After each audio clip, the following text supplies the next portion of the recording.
Nitwa Ndayishimiye Fidelite, nkora mu Ishirahamwe ry'Amashengero y'abaptiste mu Burundi. Nkabanjejwe kuraba impfuvyi n'abapfakazi. Mu bikorwa nkora rero genda hirya no hino muri kino gihugu cacu c'u Burundi mu mashengero, naho ndi mu ishengero ry'abaptiste, ariko uyu mugambi iyo waje mu ishengero ry'abaptiste dukora ku mashengero yose turaba abapfakazi bameze nabi gusumba abandi. Dukora igikorwa cyo kubigisha uburyo bwo kwibeshaho, tukabaha umutahe mutoyi bakadandaza, tukabakurikirana. Tubigisha rero uburyo bwo kwiteza imbere, tukabigisha uburyo bwo kubaho barera abana babo babigisha, tukabigisha ibijanye n'isuku. Ni kenshi tubona ko abapfakazi bakunda bakikengera mu kibano. Ivyo byose tubahimiriza kugira ijambo mu kibano, bakiteza imbere, bakagira isuku kandi bagakunda n'ibikorwa by'Imana. Twararavye dusanga kenshi umupfakazi aragenda akishira inyuma, mwishengera akishira inyuma, aho abandi bari mu makorari ntabemo, aho abandi bari mu bikorwa by'ishengero ugasanga ari kure yabo, yumva nyene ukwikengera wewe ubwiwe bikamubamo. Ibyo rero twebwe tubigisha tubahimiriza kugira bahaguruke, begera abandi, bakore, kuko Imana irabakunda. Ijambo ry'Imana rivuga ko Imana ni umugabo, Yesu ni umugabo w'abapfakazi kandi ni se w'imfuvyi. Rero tubahimiriza kumva ko nabo nyine ari abantu nk'abandi, kandi turabibona mu mashengero yacu, mu mashengero hirya no hino aho tugenda tubasanga, turabona ko harabaye ihinduka bivanye n'ivyo vyigwa tugenda tubaha. Rero turabishimira Imana, abapfakazi ubu ngubu bariteza imbere, abapfakazi barasa neza. Ugiye mu mazu yabo usanga bakubura, ugiye mu mazu yabo usanga abana bambaye neza. Ivyo byose byavuye mu kubahimiriza, tubereka ko ari abantu nk'abandi. Rero nibyo bikorwa muri makeyi dukora. Mbega mufasha abari mu ishengero ry'abaptiste gusa cyangwa murafasha n'abandi bapfakazi bo mu yandi mashengero? Dufasha abapfakazi mu mashengero yose, baba abakatolika barimo, baba abayisilamu barimo, baba ba Jehova barimo, mu mashengero yose turabafasha. Nakahe kamo none wotera yandi mashengero canke abandi bantu bo kuyumvira gufasha abantu nka bene abo? Aba bantu barakwiye gufashwa, barakwiye cyane no kuganirizwa, kuko ni abantu bari mu mwiheburo udasanzwe. Umwiheburo udasanzwe, benshi bama badushingira intahe ya mbere y'ibi vyigwa uko babaho, ugasanga ntiboga, akavuga ati jewe sinoga, nta mushinga ntahe mfise, jewe sinsasa igitanda, nta mushinga ntahe ngisasira, jewe sinshusha ibyo kurya ndabiriraho, nta mushinga ntahe mbishuhiriza.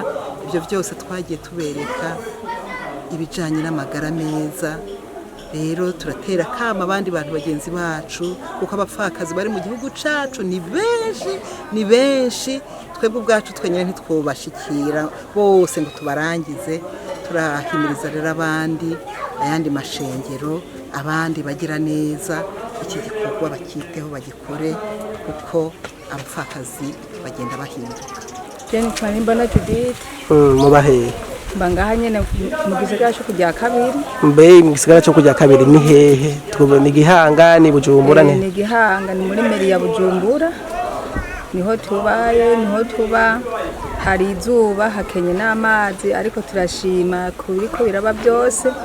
Turashimisha ngo turi mu ry'abaptiste by'ukuri, kuko riratwitayeho, nkuko turaboro impfuvyi n'abapfakazi baratwitayeho, baradufungurira cyane gose, kandi baraduha n'inyigisho, tukamenya ingene tuzobaho, bakatwigisha umugambi w'ukuntu ushobora kudandaza uturengarenga, ivyema, indagara, amasho, ubufu bw'ibigori, ubufu bw'imyumbati, amakara, kugira ngo turonke inkwi tutirutse, turonke amazi tutirutse, kuko urashobora kudandaza ukunguka. Iyo wungutse 3,000 ucugura ibido y'amazi, amakara yoyo ubuyafise, indagara ubuzidandaza, irengarenga ubuzidandaza, igitunguru kidandaza n'amavuta.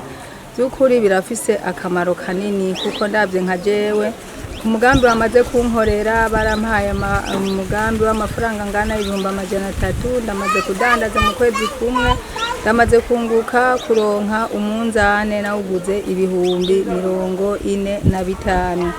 Ndamaze kunguka imbata narayiguze irabundikira ifise imiswi 11. None ko mbona wikoreye ku mutwe kandi wikoreye utuntu tutari duke, ibyo byo byagenze gute? Wotubwira muri make iyo bikuye? Muri make ibi kugira biboneke n'ubuntu n'urukundo Imana yangiriye, sinzi ko ari byo Imana yari yateguye ko bizombako. Jewe narabaye ngaho mbamenye mw'ishengero mbahonda umuntu mubi, ariko Imana sinzi ngene yantoranije mu bantu ikirenga, nemera gutwara ikimuga kwa muganga kandi nanje ntishoboye. Ariko ico kimuga nagitwaye umwaka wose kiratambuka, baracopera no mu mutwe, ubu mwana arameze neza, naho muri buke umwana yagumye agira ububazo by'ingwara, ariko ubu ndabona ko bimeze neza. Ubu ndashima kuko ndabona ko ubuntu n'urukundo n'imbabazi yampaye, urukundo rwo gukunda umuntu w'umworo kandi yagenda yicaye atava hasi, arava hasi.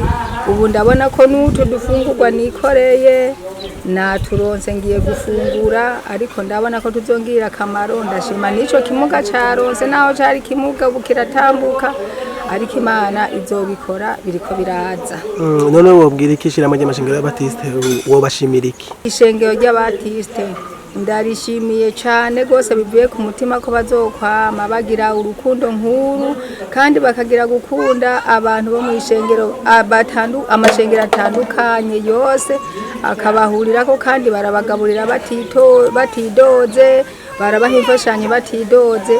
Nukuri urushengero rurakundana cyane gose, ntambi urushengero ndabona bakundana nk'ubu. Twagushimiye nawe rero. Yego namwe murakoze gushima, murakoze cyane. Natwe turagiye gufungura tugira amagara meza n'abana. Murakoze. Nitwa Pasteur Nzosaba Juvenal, ndi umwungere arongoye rino shengero ryagendewe. Ni rimwe mu yandi mashengero nsonge ndongoye muri kano karere k'ivugabutumwa ya district ya Bubanza. Tubasanzeho bari hehe? Aha mu Rusanze ni ishengero rimwe mu ndongoye bita ishengero ryo mu Kigwati, abandi bagita ku Mugirigiri, riri Gihungwe rya kabiri. Ego tubonye hariko harakogwa ibikorwa dusanzwe tumenyereye, mbega bino bikorwa ni bikorwa biki, mwavyakiriye gute? Ibikorwa bihejeje kuhabera ni ibikorwa vyiza cyane. Ibikorwa byari bigamije kugendera impfuvyi n'abapfakazi, kandi bashe gufungurira hamwe, kwifurizanya Pasika nziza, kandi ndabarose mbere n'ivyo batekera, baza gutekera muhira umuceri n'ibiharage n'umunyu. Mbega mu byo babahaye ibifungurwa biki, babahaye ibifungurwa bingana gute? Babahaye ibiro 3.5 by'umuceri, n'ibiro 3.5 by'ibiharage, hamwe n'ikiro c'umunyu. Byo bitwanga n'Ishirahamwe ry'Amashengero y'Abaptiste mu Burundi, canke hoba hari uwundi muntu yoba yaritanze kugira ngo bino biboneke? Mu by'ukuri byaje bihekejwe n'abarongozi n'abakora mu Ishirahamwe ry'Amashengero y'Abaptiste mu Burundi, barekejwe na representarega hamwe n'umufasha narongoye programa ibijanye n'imfuvyi n'abapfakazi. Mu kajambo batubwiye yuko ari umwe mu bashitsi yagendeye hano, umushyitsi yagendeye hano, arabona ngene iri shengero rimwo abantu bakanye cyane, ririmo abapfakazi benshi, rimwo n'imfuvyi nyinshi, agira ikigongo cinshi, agira ati abantu nifuza kuzobagaburira ku munsi mukuru wa Pasika, bagafungura ndetse bakaronka n'ivyo bafungurira muhira. None ico kintu yabemereye cabaye, abarongozi baturongoye babizanye kandi kuri banezerewe cyane, ukaba nkako ishengero nyakuri ni ishengero rigaburira imfuvyi n'abapfakazi kandi iryo dini nyakuri niko Bibiliya itubwira. N'akahe kajambo none wotekerera ishami ry'Amashengero y'Abaptiste cyangwa n'abandi bantu, kuko kino kiganiro kizokumwa n'abantu batari bake, n'akahe kajambo wotekerera abandi? By'ukuri iki kintu gikozwe n'ikintu cyiza cyane rwose, nibaza yuko iyo byashoboka byogiriwe abapfakazi n'imfuvyi bose, cyane kuriko turahimbaza Pasika y'2026, bakumva ko uwo mucunguzi nawe yabapfiriye ku musaraba, nabo barimo, kubera ko Yesu yapfiriye abantu bose, kandi kugira ngo umwizera wese ntazapfire baza nk'ubuzima budashira, ariko kandi turazi yuko ubuzima butangwa hano ku isi, kuko na Yesu yaje agaburira abashonje, abanyotewe n'abari mu ngorane, yaje ashaka ko umuntu wese akira mu buryo bw'umutima no mu buryo bw'umubiri. Rero ikimenyetso cyabaye ikimenyetso cyiza cyane, twibaza yuko n'ayandi mashengero n'abandi n'izindi ndongozi zahakura akaroro keza, tukama twiyumvira ko cyane ku mfuvyi n'abapfakazi, kuko Imana irabakunda cyane. Ukuvuga uno munsi rero mubagiriye Pasika rero kugira ngo bagire Pasika nziza. Nivyo, kuko nicyo cyane ko uwo muntu yavyumviriye, twabigizemo umwete mwinshi cyane kugira ngo bibe mino minsi mikuru ya Pasika, kandi ubwo butumwa bushike kare. Rero ncatuma mboneka yo gushimira abarongozi ko babangutse ubwo butumwa umuntu yakoresheje gashika kare, kandi natwe nk'ishengero mu by'ukuri duhora tubikora, ariko atari mu buryo nk'ubu bwabaye uno munsi. Rero ni ikintu cyiza cyane rwose, notera akamo n'abandi bose bogerageza bakanezereza abakene, bakanezereza imfuvyi, bakanezereza abapfakazi, kuko Imana irabakunda cyane. Imumufashe ntako muzi